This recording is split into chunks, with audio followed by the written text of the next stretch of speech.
নমস্কার, শুভ সন্ধ্যা। আমি আপনাদের প্রবীর বিশ্বাস। দেখছেন প্রবীর প্লাসের 5টার পোস্টমর্টেম। ভারতবর্ষ কি ধীরে ধীরে বাংলাদেশ নেপালের মতন হতে চলেছে?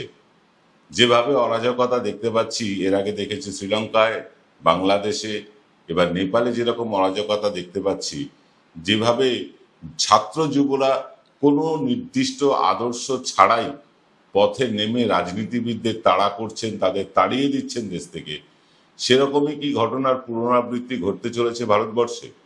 আমাদের কিন্তু দেখে তাই মনে হচ্ছে। খানিকটা আমরা সে পথেই এগোচ্ছি। আজকের 5টার পোস্টমর্টেম আলোচনা করব তাই নিয়ে।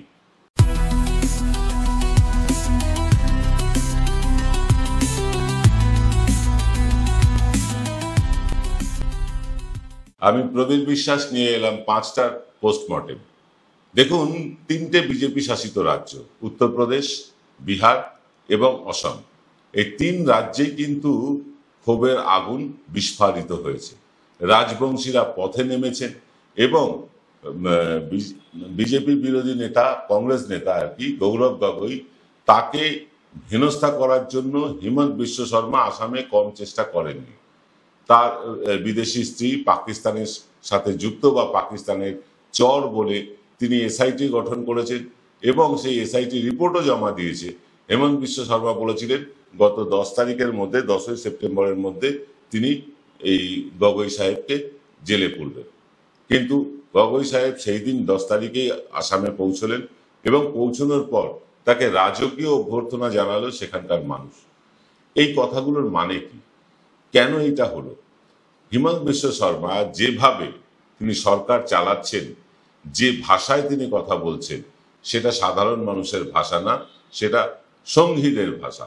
এবং তিনি হঠাৎ, কংগ্রেস থেকে তো গিয়েছেন, কংগ্রেস থেকে গিয়ে হঠাৎ শুভেন্দু যেমন অতিমাত্রায় সনাতনী হয়ে গিয়েছেন, এই হিমন্ত বিশ্ব শর্মাও অতিমাত্রায় সনাতনী হতে গিয়ে নিজের পায়ে নিজেই কুড়ুলটা মারতে শুরু করেছেন। রাজবংশীরা বিক্ষুব্ধ আসামে। বিক্ষুব্ধ মানে তাদের ক্ষোভ চরম পর্যায়ে পৌঁছেছে। তারা একটি টর্চ মার্চ বা মশাল মিছিল করে হেমন্ত বিশ্ব শর্মাকে কিন্তু বুঝিয়ে দিয়েছেন আর তার একাধিপত্য মুর্শিদাবাদটা চলবে না। ক্ষোভের আগুন জ্বলছে। মণিপুর তো জ্বলছেই সেই কবে থেকে।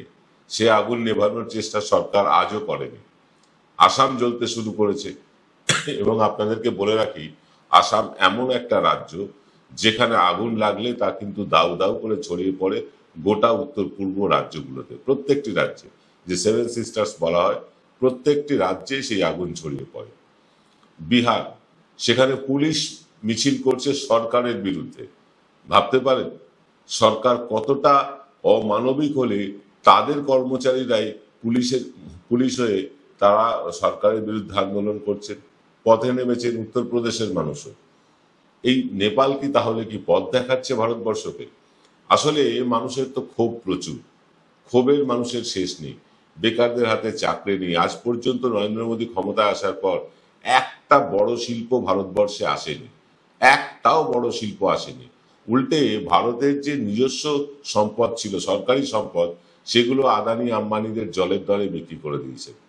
খনি বলুন, বন্দর বলুন, এয়ারপোর্ট বলুন, সব কিছু ওই আদানি আম্বানিদের কাছে বিক্রি করে দিয়েছে। তার ফলে কি হয়েছে? আদানি আম্বানিরা অত্যাধুনিক যন্ত্রপাতি এনে এই জায়গায় মানুষের কর্মসংস্থানটা সংকুচিত করেছেন। নতুন কোনো ইন্ডাস্ট্রি হয়নি, তাই বেকারদের কাজ নেই। পশ্চিমবঙ্গের অবস্থা দেখে বুঝবেন না, পশ্চিমবঙ্গে তবুও খানিকটা বেকার সমস্যা মিটেছে ওই সিভিক পুলিশ বা সিভিক ভলেন্টিয়ার ইত্যাদি ইত্যাদি করে, কিন্তু সেটাও যথেষ্ট না। পশ্চিমবঙ্গে যে সিভিক পুলিশ বা এই কন্ট্রাকচুয়াল স্টাফেরা যে মাইনে পায়, সে মাইনে তাদের সংসার চলে না, সেই মাইনেটা তাদের চলে না। এটা নিয়েও বিস্ফোরণ ঘটবে, অচিরেই ঘটবে। আর অন্য রাজ্যে তো চাকরি নেই। বেকারত্ব এখন সর্বোচ্চ সীমায় পৌঁছেছে স্বাধীনতার পর থেকে। অর্থাৎ স্বাধীনতার পর থেকে এখন পর্যন্ত যত বেকার আছে, এত বেকার এর আগে ভারতবর্ষে ছিল না। মানুষের রুটি রুজি নেই, রোজগার নেই, খরচ বেড়ে চলেছে দিনকে দিন, সঞ্চয় প্রায় শূন্য, মধ্যবিত্তের সঞ্চয় প্রায় শূন্য।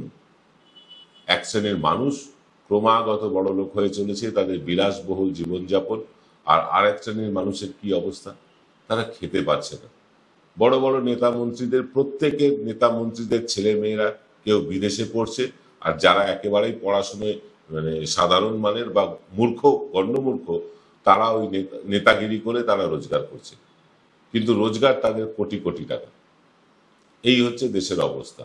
তো দেশের এক শ্রেণীর মানুষ শুধুই বড়লোক হয়ে যাবে আর বাকি মানুষেরা নির্যাতিত, নিপীড়িত হয়ে থাকবে, এটাই বা কতদিন মেনে নেওয়া সম্ভব?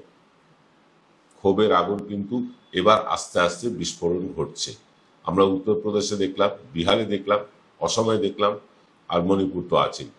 এইভাবে বিস্ফোরণের আগুন যদি রাজ্যে রাজ্যে ছড়িয়ে পড়ে, এই দেশটার কি হবে? এই দেশটা টুকরো টুকরো হয়ে যাবে, এই দেশটা ভেঙে চৌচির হয়ে যাবে। নরেন্দ্র মোদী হয়তো 29 সালে ক্ষমতায় থাকবেন না, বা বিজেপি হয়তো ক্ষমতায় থাকবেন না, ট্রেনটা সেটাই বলছে। তার আগে কি তারা ধ্বংস করে দিয়ে যেতে চান ভারতবর্ষকে? ভারতবর্ষ ধ্বংস হওয়ার আগে ভারতবর্ষের মানুষ কি রুখে দাঁড়াবে না? রুখে দাঁড়াতে ইতিমধ্যে শুরু করেছেন। আপনাদের মনে থাকবে শাহিনবাগের সেই আন্দোলনের কথা। শাহিনবাগে আন্দোলনে মহিলারা কিন্তু শক্তি দেখিয়ে দিয়েছিলেন, তারা প্রমাণ করে দিয়েছিলেন তারা ভীতু নন। সিংহ বর্ডারের কৃষি আন্দোলনের কথা মনে আছে, মহারাষ্ট্রের কৃষক মার্চের কথা মনে আছে। এই প্রত্যেকটি আন্দোলন কিন্তু সরকারকে নাড়িয়ে দিয়ে যাচ্ছে, কিন্তু এতদিন এই সরকারের হাতে অনেক সংখ্যায় সাংসদ ছিল, নাড়িয়ে দিলেও পড়ে যাওয়ার সম্ভাবনা ছিল না। কিন্তু এখন এখন তো এই সরকার ক্রাচে ভর দিয়ে চলছে, কখনো নীতিশ কুমারের, কখনো চিরাগ পাসওয়ানের, আবার কখনো চন্দ্রবাবু নাইডু। চন্দ্রবাবু নাইডুর রাজ্যে যেভাবে ক্ষোভ বাড়ছে চন্দ্রবাবুর প্রতি, অর্থাৎ এই যে সমুদ্রজাত পণ্য আমেরিকায় বিক্রি করা যাচ্ছে না অতিরিক্ত শুল্কের জন্য, যে ক্ষোভ বাড়ছে, সে ক্ষোভ সামাল দিতে চন্দ্রবাবুকে কিন্তু বেগ পেতে হবে। এবার কিন্তু যারা মৎস্যজীবী বা মাছ ধরে খান, তাদের মধ্যে থেকে ক্ষোভ উঠে আসছে, এবং এরাই কিন্তু চন্দ্রবাবু নাইডুর আসল ভোট ব্যাংক। রাজবংশীরা একসময় এই হেমন্ত বিশ্ব শর্মার ভোট ব্যাংক ছিলেন, আজকে তারা কিন্তু বিদ্রোহ শুরু করেছে। অর্থাৎ বিজেপির মধ্যে থেকে, বিজেপির সমর্থকদের মধ্যে থেকে কিন্তু বিদ্রোহের আগুন এবার জ্বলছে। এই আগুন কবে নিভবে আমরা জানি না, কিন্তু সরকার যেভাবে যেভাবে এক পেশেভাবে সরকার চালানো হচ্ছে, একটি নির্দিষ্ট ধর্মের লোককে তোষণ করে চলছে। শুধু তাই না, বিভিন্ন নেতাদেরকে গ্রেফতার করে রাখা হচ্ছে, যাদের গ্রেফতার করা যাচ্ছে না, যাদের বিরুদ্ধে কোনো অভিযোগ নেই, তাদেরকে ঘরবন্দি করা হচ্ছে। আমরা সকালেই সেটা নিয়ে ডিটেলে আলোচনা করেছি, নতুন করে বলতে চাই না।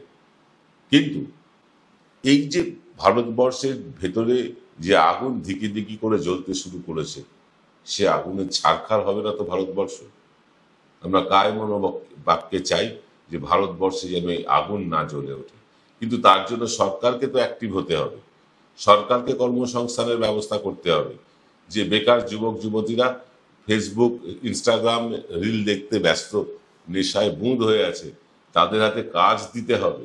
এই নেশায় কিন্তু কেটে যাবে, যে কোনো নেশাই কেটে যায়, এই নেশাও কেটে যাবে। নেপালে এই সোশ্যাল মিডিয়া ব্যান করার জন্য নেপালে এই আগুন জ্বলেছে। আমাদের দেশে সোশ্যাল মিডিয়াকে ব্যান করতে হয় না, আপনি নরেন্দ্র মোদী বিরোধী কোনো পোস্ট করলে সেই পোস্ট এমনি উড়িয়ে দেওয়া হয়। এখানে ব্যান হচ্ছে না, এখানে সেন্সরশিপ চলছে।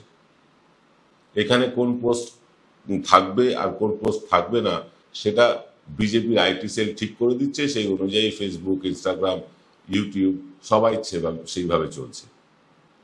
বহু ইউটিউব চ্যানেলকে বন্ধ করে দেওয়া হয়েছে, বহু ইউটিউবারকে হেনস্থা করা হয়েছে, এরকম বহু জায়গায় চলছে, কিন্তু চাপা দেওয়া যাচ্ছে না। আর এই সরকার এই মুহূর্তে যে অবস্থা, তারা এইগুলো ব্যান করবার অবস্থাতেও নেই। হয়তো একটা দুটো চ্যানেলকে ব্যান করবে, এর বাইরে তারা কিছু করতে পারবে না। কিন্তু মুশকিলটা হচ্ছে কোথায় জানেন তো, ভারতের নাগরিক অত্যন্ত সহনশীল। নেপাল বা বাংলাদেশের যুবদের মতন এদেশের যুবদের হয়তো এখনো দেওয়ালে পিঠ টিকে যায়নি। পিঠ থেকে গেলে তারা নিশ্চয়ই এগোতে। তারা এখনো ইনস্টাগ্রামে রিলের মানে নেশায় মত্ত হয়ে আছে, ফেসবুক রিলের নেশায় মত্ত হয়ে আছে। তাদেরকে এখান থেকে সরিয়ে আনার জন্য, জাগিয়ে তোলার জন্য যে ধরনের নেতৃত্বের প্রয়োজন, সেই ধরনের নেতৃত্বের অভাব ভারতবর্ষে রয়েছে, সেই ধরনের নেতৃত্বের অভাব রয়েছে। তবে বারুদ কিন্তু জমতে শুরু করেছে জায়গায় জায়গায়।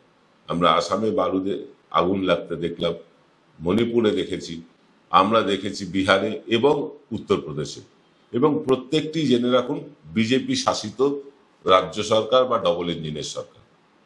বিজেপি শাসিত রাজ্যে যদি এইভাবে আগুন জ্বলতে থাকে, তাহলে যেগুলো বিজেপি শাসিত রাজ্য নয় সেখানে আগুন জ্বলছে না কেন? কারণ সেখানকার সরকার চেষ্টা করছে যে আইন শৃঙ্খলা অন্তত ঠিকঠাক করে রাখতে। দেখুন, আইন শৃঙ্খলা যদি সার্বিকভাবে কোনো রাজ্যে ভেঙে পড়ে, সেখানে রাষ্ট্রপতি শাসন জারি হয়। যেভাবে দেশে সারা গোটা দেশের আইন শৃঙ্খলা ভেঙে পড়ছে, যেভাবে মানুষ ক্ষোভে ফুঁসছে, যেভাবে মানুষ পথে নামছে, এইভাবে যদি চলতে থাকে, ভারতে কি রাষ্ট্রপতি শাসন হবে, নাকি এই সংসদ ভেঙে দিয়ে নতুন কোনো সংসদ সৃষ্টি হবে, নাকি আবার কোনো গণ অভ্যুত্থান হয়ে ভারতবর্ষের ক্ষমতা বদল হবে? আমরা জানি না কোনটা হবে, কিন্তু ভারতবর্ষ কিন্তু ওই নেপাল বাংলাদেশের পথে এগোচ্ছে। মানুষকে এত দমন করা হচ্ছে, এত পীড়ন করা হচ্ছে, এত নির্যাতন করা হচ্ছে, মানুষ কিন্তু আর সহ্য করতে পারছে না। ওই 5 কিলো আনাজ দিয়ে দমন পীড়ন যেটা চলছে, দমন পীড়ন কি শুধু লাঠি সোটা দিয়ে হয়? দমন পীড়ন চলছে পেট্রোল ডিজেলে, আগুন হয়ে গেছে দাম, গ্যাসের দাম আগুন, প্রত্যেকটা জিনিস আজকে ধরা ছোঁয়ার বাইরে চলে যাচ্ছে। মানুষ চিকিৎসা করাতে পারছেন না, বলা হচ্ছে জিএসটি কমিয়ে দেওয়া হয়েছে। জিএসটি কমিয়ে দেওয়া হয়েছে ঠিকই, গাড়ির দামও কমেছে। কটা সাধারণ মানুষ গাড়ি কেনে বলুন তো? বেবি ফুড থেকে কি জিএসটি উঠে গিয়েছে? খাতা, বই, পেন্সিল, পড়াশোনার জিনিসপত্রের উপর কি জিএসটি উঠে গিয়েছে?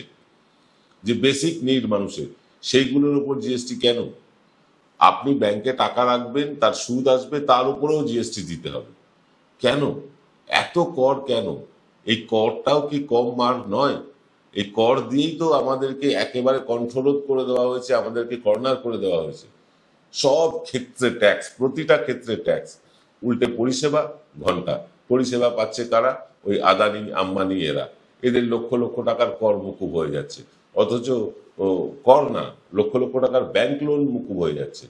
অথচ গরিব কৃষক যে 50,000 1 লাখ টাকা লোন নিয়ে চাষ করে সে ফসল ফলনে ঠিক মতো, তাকে আত্মহত্যা করতে হচ্ছে দেনা শোধ করতে না পেরে। এইভাবে আর কতদিন চলবে? মানুষ কবে জেগে উঠবে? মানুষ কবে ধর্মের ধর্মের যে আফিমের নেশা, সেই নেশা ছেড়ে বেরিয়ে তার সন্তান সন্ততির মুখের দিকে তাকাবে যে তারা দুমুঠো পুষ্টিকর খাবার খেতে পারছে না? কবে তারা বুঝবে ধর্মের চেয়েও সন্তান বড়, ধর্মের চেয়েও পরিবার বড়? কবে তারা বুঝবে? গোবলয় এটা বুঝবে না, কিন্তু যেটা গোবলয়ের বাইরে, সেখানে কিন্তু মানুষ ধীরে ধীরে বুঝতে শুরু করেছে। এমনকি গোবলয়ও বুঝতে শুরু করেছে। তা না হলে উত্তরপ্রদেশ, বিহার, আসামে মানুষ এভাবে পথে নামেন? যদি গোবলয়ের এই অবস্থা হয়, তাহলে অন্যান্য জায়গায় কি হবে? এই আশঙ্কায় কিন্তু দুরু দুরু কাঁপছে আজকের কেন্দ্রীয় সরকার। তারা বুঝতে পারছে তাদের পায়ের তলা থেকে মাটি ধীরে ধীরে সরে যাচ্ছে। তাই কখনো মৌনব্রত অবলম্বন করছেন, কোনো কিছুই বলছেন না, কোনো রিয়াকশন দিচ্ছেন না, সাংবাদিক সম্মেলন তো করেননি না। বিচার ব্যবস্থার একাংশ তারা বিক্রি হয়ে গিয়েছে, মিডিয়া তো পুরোটাই বিক্রি হয়ে গেছে। এই সব কিছু কেনাকাটা করে তারপরেও কি এই সরকার 2029 পর্যন্ত চলতে পারে? আপনি কি বলেন? কমেন্ট করে লিখে জানান। আজ এই পর্যন্ত বেলা, আবার দেখা হবে রাত ঠিক 8টায় এক্স ফ্যাক্টরে। সকলে ভালো থাকবেন। নমস্কার।